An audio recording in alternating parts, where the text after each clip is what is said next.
The story opens with a scene of robotic, spider-like planes engaging in a furious battle with the enemy forces. The scene changes to a peaceful city of the Republic of San Magnolia where people are going about their daily life routine. In this rush, a girl gets up from her sleep and after dressing in her military uniform, she goes to the military headquarters. While going to work, she listens to the news about the current report on the war her country is engaging in.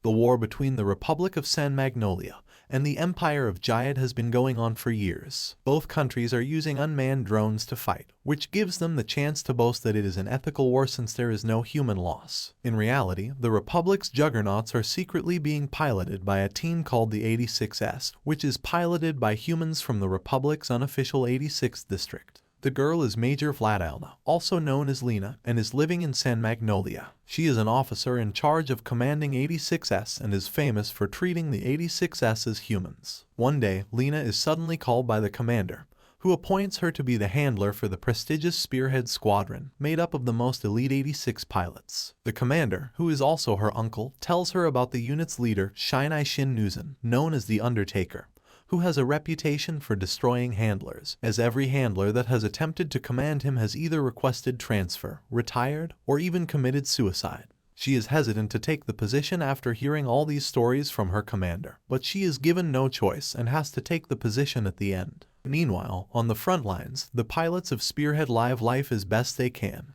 having close friendships with each other while taking personal glee at tormenting every handler sent to them. However, during one battle, one of them is mortally wounded, and Shin lives up to his name by mercy killing him. Later that night, Lena contacts Spearhead and introduces herself to them. A week after Lena assumed command of the Spaniards, one of the Imperial legions sent a wave of attacks against the Spaniards' positions, forcing them to mobilize and retaliate. Lena witnesses Shin's fighting ability, single-handedly destroying the legion's strongest unit. Later, Lena attends her handler's history class for new recruits, where the teacher explains that the Empire is believed to have been wiped out by its own legions and that legions have a certain lifespan, meaning the war will last for no more than 2 years. It is expected that this will end and it will turn off automatically. Lena then gives a lecture and explains that during the war, the Republic stripped all civil rights and human rights of non-Albans in this country, forcing them to become juggernauts. Reveal this to the students, please steer, because the 86ers are no longer considered human. Their losses no longer count as deaths. Lena emphasizes to her students that 86ers are people and should be treated as such. This angers the government monitor, but Lena is confident that his uncle will protect her. In a conversation with his friend Annette, Lena says she has a good impression of Shin despite his reputation.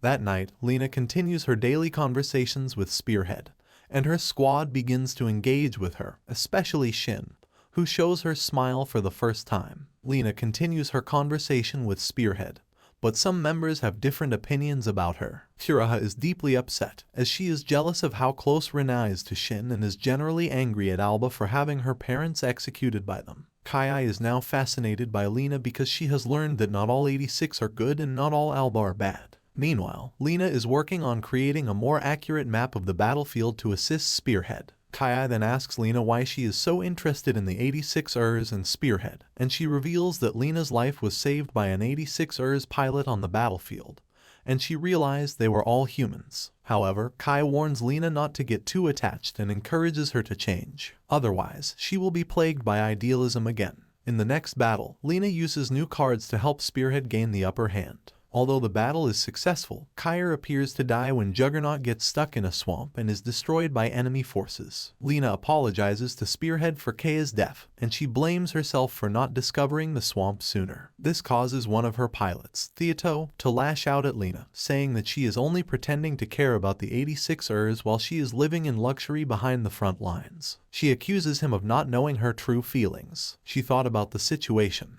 and in the end, it turned out that Lena didn't bother to find out their real names, she just called them by their call signs. Hearing all this, Lena begins to have a mental breakdown. Theato is punished by Raiden for using abusive language. Although they did not agree with his words, they found something wrong with the way he said it and were convinced that Lena would leave. Meanwhile, Lena forces him to think about idealism, especially after talking to his uncle and Annette and realizing that there is still a subconscious bias against the 86ers. She personally called Shin to apologize for her actions and asked him to tell her the real names of her Spearhead members. Singh further explained that in her former unit, It was customary for the longest surviving members to preserve the names and memories of those who died in combat so that they would not be forgotten. Singh took the responsibility back to Spearhead, which has collected 561 names so far. Shin then connects Lena to the remaining members of Spearhead, and she apologizes for making her assumptions about Lena and asks him to tell her real name,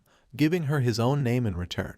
Theo also apologizes to Lena for his verbal abuse, and Spearhead eventually accepts Lena's apology and accepts her as a caregiver, but they give Lena commands in a safe location. As long as the other side of the Republic's walls reminds her that she will never be seen as a caregiver. Later that night, Lena calls Shin again and realizes that he did not tell her his name. When Shin tells Rena her name, she asks if she knows a man named Yozen Shorei, and Shin reveals that Shorei is her younger brother. Rena tells Shin how Shorei saved her life when she killed her father in a Legion ambush, how kind and caring he is, and that she wishes she could go home to see Shin again. Talk to Shin about Taka. She also learns that the Nouzen family immigrated to the Republic from the Empire before the war and may have lived in the 1st District's capital. At that time, Shin warns Rena of the Legion's attack, even though he has not received any notification from the command center. Shin warns Rena to sever ties with Spearhead due to the presence of a black sheep in the Legion, but Rena insists on keeping in touch. However, during the battle, Lena begins hearing the voices of suffering people, including Kai's last words,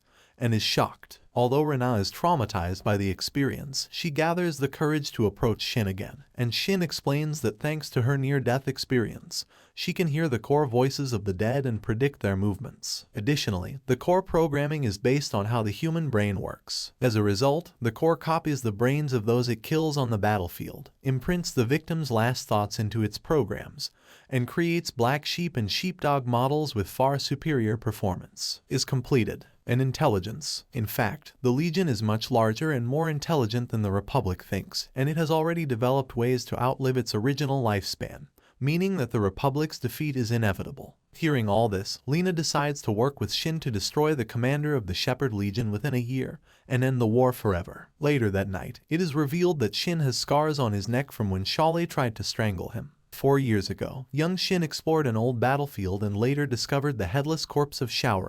Now, the Corps begins to rapidly evolve its tactics to counter Spearhead's ambush, and Spearhead suffers 2 casualties in the final battle, Daya and Rekka. Shin is forced to kill Diamond out of mercy to prevent the Legion from confiscating his brain. Shin is focused on finding Shorei's missing head, and it turns out that Shorei had tried to strangle Shin in a fit of rage, blaming Shin for his parents' deaths in the past. Lena celebrates her birthday with Annette and asks what will happen to those who have an abnormal reaction to Spearhead, to which Annette explains that 86 will be dissected for her research and that the handlers will be tested before being transported. Def explains. She then asked her uncle to provide Spearhead with additional military support and compensation for her losses, but her uncle refused and instead ordered her and Spearhead to attack a Legion base under construction. Shin agrees to carry out her mission, knowing it may be a trap. Rena details her memories with Shorei to Shin, and she quickly realizes that she has feelings for Shin. With the Revolution Festival approaching, Lena smuggles a box of fireworks to Spearhead. She continues to insist that her supplies and reinforcements be sent to Spearhead, and it appears that her uncle has finally agreed. As new supplies are sent to Spearhead, Ange and Kurina have a private conversation about Diamond's death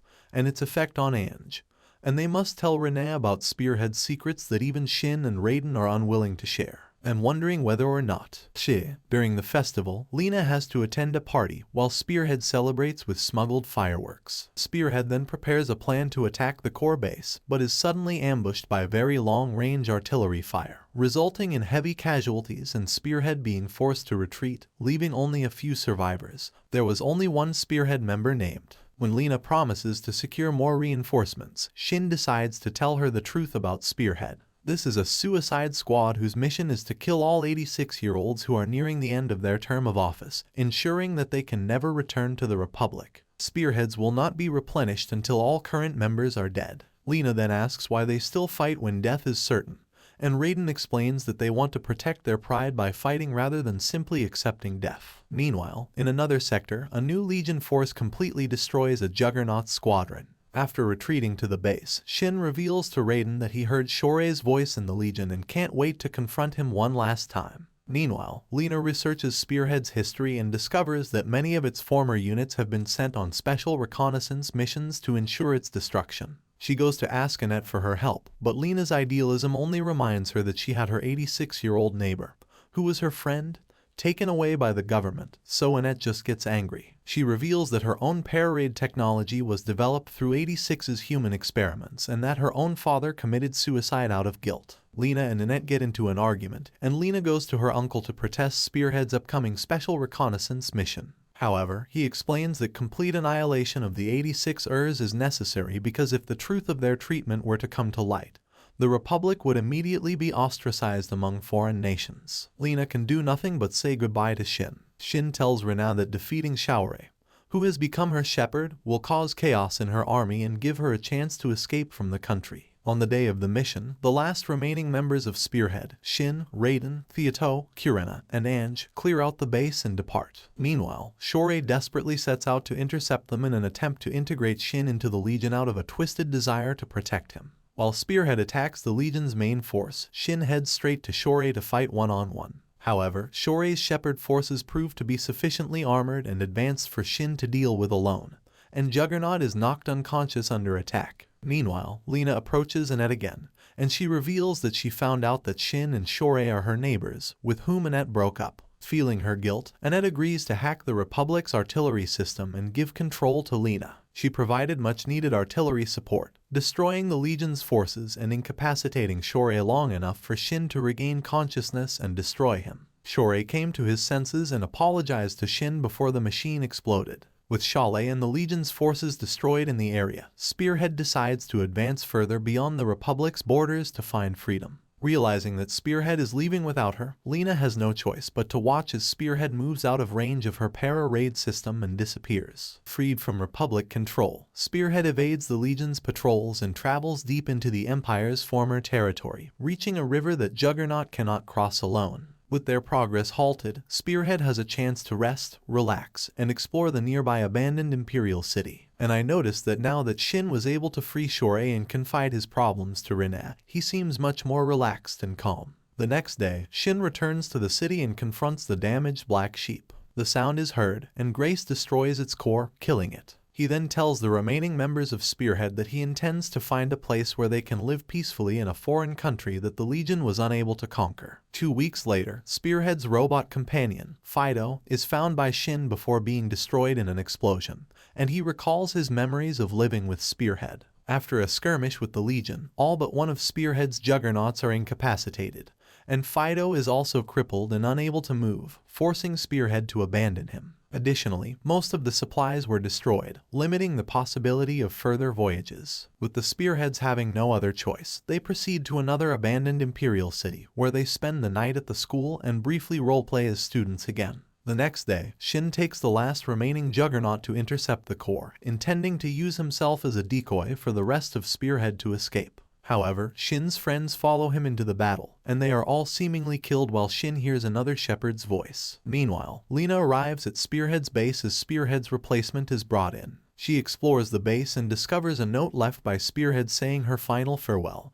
and requesting the adoption of her pet kitten. After Spearhead's words, Lena decides to keep fighting and moving forward. Elsewhere, Shin appears to have a dying dream of reuniting with Shaore in her afterlife, leaving behind her headless body.